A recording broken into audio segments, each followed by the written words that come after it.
connecting with nature.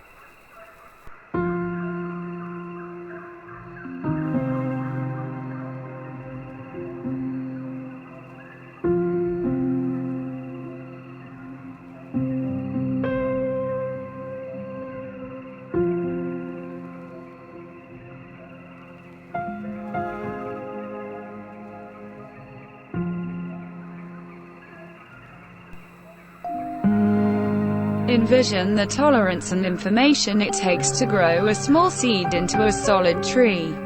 In cultivation treatment, specialists consolidate their affection for nature with their mastery in emotional wellness to show those abilities.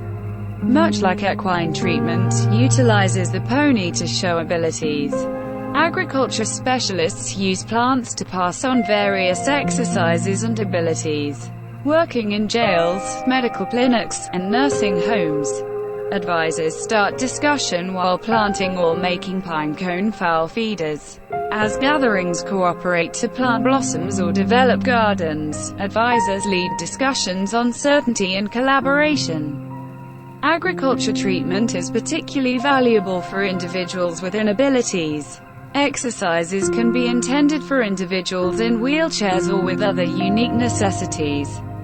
Anybody can take pleasure in the joy of watching a bloom develop. It very well may be an extraordinary wellspring of pride to watch a planted seed develop and be instrumental in its consideration. By associating with nature, patients discover serenity to bring into their own lives.